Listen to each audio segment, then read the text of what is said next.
Why did the United States attack Libya, Iraq, Afghanistan, and Yemen? Why are U.S. operatives helping to destabilize Syria? And why is the United States government so intent on taking down Iran, in spite of the fact that Iran has not attacked any country since 1798? And what's next? What are we headed for? When you look at the current trajectory that we're on, it doesn't make any sense at all if you evaluate it based on what we're taught in school. And it doesn't make any sense if you base your worldview on the propaganda that the mainstream media tries to pass off as news. But it makes perfect sense once you know the real motives of the powers that be.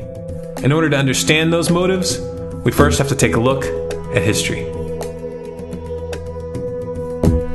In 1945, the Bretton Woods Agreement established the dollar as the world reserve currency, which meant that international commodities were priced in dollars. The agreement, which gave the United States a distinct financial advantage, was made under the condition that those dollars would remain redeemable for gold at a consistent rate of $35 per ounce. The United States promised not to print very much money, but this was on the honor system, because the Federal Reserve refused to allow any audits or supervision of its printing presses. In the years leading up to 1970, expenditures in the Vietnam War made it clear to many countries that the U.S. was printing far more money than it had in gold. And in response, they began to ask for their gold back. This, of course, set off a rapid decline in the value of the dollar. The situation climaxed in 1971 when France attempted to withdraw its gold and Nixon refused. On August 15th, he made the following announcement. I have directed the Secretary of the Treasury to take the action necessary to defend the dollar against the speculators. I have directed Secretary Connally to suspend temporarily the convertibility of the dollar into gold or other reserve assets, except in amounts and conditions determined to be in the interest of monetary stability and in the best interest of the United States. This was obviously not a temporary suspension, as he claimed, but rather a permanent default. And for the rest of the world who had entrusted the United States with their gold, it was outright theft. In 1973, President Nixon asked King Faisal of Saudi Arabia to accept only U.S. dollars as payment for oil and to invest any excess profits in U.S. Treasury bonds, notes, and bills. In return, Nixon offered military protection for Saudi oil fields. The same offer was extended to each of the world's key oil-producing countries, and by 1975, every member of OPEC had agreed to only sell their oil in U.S. dollars. The act of moving the dollar off of gold and tying it to foreign oil instantly forced every oil-importing country in the world to start maintaining a constant supply of Federal Reserve paper. And in order to get that paper, they would have to send real physical goods to America. This was the birth of the petrodollar. Paper went out, everything America needed came in, and the United States got very, very rich as a result. It was the largest financial con in recorded history.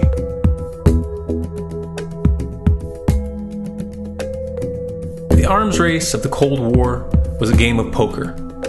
Military expenditures were the chips, and the U.S. had an endless supply of chips. With the petrodollar under its belt, it was able to raise the stakes higher and higher, outspending every other country on the planet, until eventually U.S. military expenditures surpassed that of all other nations in the world combined. The Soviet Union never had a chance. The collapse of the communist bloc in 1991 removed the last counterbalance to American military might. The United States was now an undisputed superpower with no rival.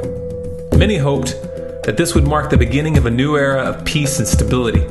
Unfortunately, there were those in high places who had other ideas. Within that same year, the U.S. invaded Iraq in the First Gulf War. And after crushing the Iraqi military and destroying their infrastructure, including water purification plants and hospitals, crippling sanctions were imposed which prevented that infrastructure from being rebuilt. These sanctions, which were initiated by Bush Sr.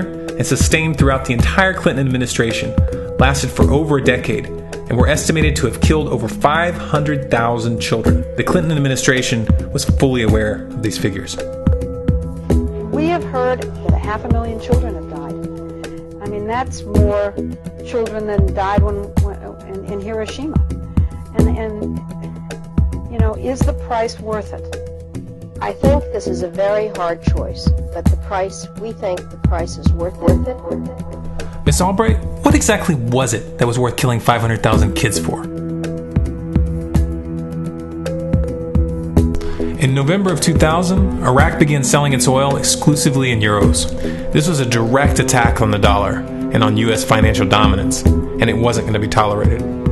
In response, the U.S. government, with the assistance of the mainstream media, began to build up a massive propaganda campaign claiming that Iraq had weapons of mass destruction and was planning to use them. In 2003, the U.S. invaded, and once they had control of the country, oil sales were immediately switched back to dollars. This is particularly notable due to the fact that switching back to the dollar meant a 15 to 20% loss in revenue due to the euro's higher value. It doesn't make any sense at all unless you take the petrodollar into account. So I came back to see him a few weeks later, and by that time we were bombing in Afghanistan. I said, "Are we still going to war with Iraq?" And he said, "Oh, it's worse than that." He said, he reached over on his desk, he picked up a piece of paper, he said, I just got this down from upstairs, meaning the Secretary of Defense's office today, and he said, "This is a memo that describes how we're going to take out 7 countries in 5 years, starting with Iraq and then Syria, Lebanon, Libya, Somalia, Sudan, and finishing off Iran. Let's take a look at the events of the past decade and see if you see a pattern. In Libya, Gaddafi was in the process of organizing a bloc of African countries to create a gold-based currency called the dinar, which they intended to use to replace the dollar in that region. US and NATO forces helped destabilize and topple the Libyan government in 2011, and after taking control of the region, US armed rebels executed Gaddafi in cold blood and immediately set up the Libyan central bank. Iran has been actively campaigning to pull oil sales off of the dollar for some time now, and it has recently secured agreements to begin trading its oil in exchange for gold. In response, the US government, with mainstream media assistance, has been attempting to build international support for military strikes on the pretext of preventing Iran from building a nuclear weapon. In the meantime, they established sanctions which US officials openly admit are aimed at causing a collapse of the Iranian economy. Syria is Iran's closest ally, and they are bound by mutual defense agreements. The country is currently in the process of being destabilized with covert assistance from NATO, and though Russia and China have warned the United States not to get involved, the White House has made statements within the past month indicating that they are considering military intervention. It should be clear that military intervention in Syria and Iran isn't being considered. It's a foregone conclusion, just as it was in Iraq and Libya. The U.S. is actively working to create the context which gives them the diplomatic cover to do what they already have planned. The motive for these invasions and covert actions becomes clear when we look at them in their full context and connect the dots. Those who control the United States understand that even if a few countries begin to sell their oil in another currency, it will set off a chain reaction and the dollar will collapse. They understand that there is absolutely nothing else holding up the value of the dollar at this point, and so does the rest of the world. But rather than accepting the fact that the dollar is nearing the end of its lifespan, the powers that be have made a calculated gambit. They have decided to use the brute force of the US military to crush each and every resistant state in the Middle East and Africa. That in itself would be bad enough, but what you need to understand is that this is not going to end with Iran. China and Russia have stated publicly and on no uncertain terms that they will not tolerate an attack on Iran or Syria. Iran is one of their key allies, one of the last independent oil producers in the region, and they understand that if Iran falls, then they will have no way to escape the dollar without going to war. And yet the United States is pushing forward in spite of the warnings. What we are witnessing here is a trajectory that leads straight to the unthinkable. It's a trajectory that was mapped out years ago in full awareness of the human consequences. But who was it that put us on this course? What kind of psychopath is willing to intentionally set off a global conflict that will lead to millions of deaths just to protect the value of a paper currency? It obviously isn't the president. The decision to invade Libya, Syria, and Iran was made long before Obama had risen to the national spotlight. And yet, he's carrying out his duty just like the puppets that preceded him. So who is it that pulls the strings? Often the best answer to questions like this are found by asking another question. Qui bono? Who benefits? Obviously, those who have the power to print the dollar out of thin air have the most to lose if the dollar were to fall. And since 1913, that power has been held by the Federal Reserve. The Federal Reserve is a private entity owned by a conglomerate of the most powerful banks in the world. And the men who control those banks are the ones who pull the strings. To them, this is just a game. Your life and the lives of those you love are just pawns on their chessboard. And like a spoiled 4-year-old who tips the board onto the floor when they start to lose, the powers that be are willing to start World War III to keep control of the global financial system. Remember that when these wars extend and accelerate. Remember that when your son or your neighbor's son comes back home in a flag-draped coffin. Remember that when they point the finger at the new boogeyman. Because the madmen who are running this show will take this as far as you allow them to. So how much time do we have left? It's a question I hear constantly, but it's the wrong question.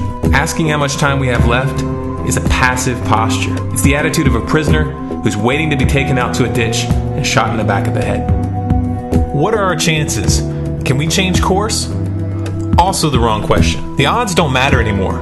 If you understand what we're facing, then you have a moral responsibility to do everything in your power to alter the course that we're on, regardless of the odds. It's only when you stop basing your involvement on the chances of success that success actually becomes possible. To strip the ill-begotten power from the financial elites and to bring these criminal cartels to justice will require nothing less than a revolution. The government is not going to save us. The government is completely infiltrated and corrupt to the core. Looking to them for a solution at this point is utterly naive. There are 3 stages of revolution, and they are sequential. Stage 1 is already underway. Stage 1 is the ideological resistance. In this stage, we have to actively work to wake up as many people as possible about what is happening and the direction we're headed. All revolutions originate from a shift in the mindset of the population, and no other meaningful resistance is possible without it. Success in this stage of the game can be measured by the contagion of ideas. When an idea reaches critical mass, it begins to spread on its own and seeps into all levels of society.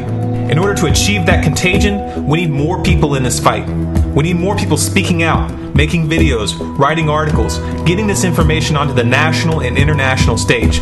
And we especially need to reach the police and the military. Stage 2 is civil disobedience, also known as nonviolent resistance. In this stage, you put your money where your mouth is, or more accurately, you withhold your money and your obedience from the government, and you do everything in your power to bring the gears of the state to a halt. Practiced in mass, this method alone is often enough to bring a regime to its knees. However, if you fail at this stage, Stage 3 is inevitable.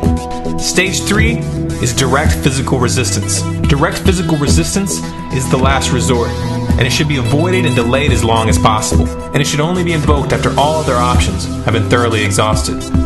There are those who talk tough and claim that they will resist when the time comes, but what those people fail to realize is that if you are inactive during the first 2 stages and save your efforts for the last resistance, then you will fail. When the Nazis were moving door to door, dragging people out of their homes in Germany, that was the time to fight back physically.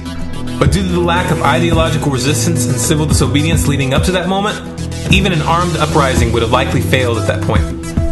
An armed uprising can only succeed if the people have established an attitude of active resistance. And active resistance is only possible after their minds have broken free from the mainstream propaganda. If you want to fight back, it's now or never. You're not going to get another chance, and the stakes are far higher than they were in Nazi Germany.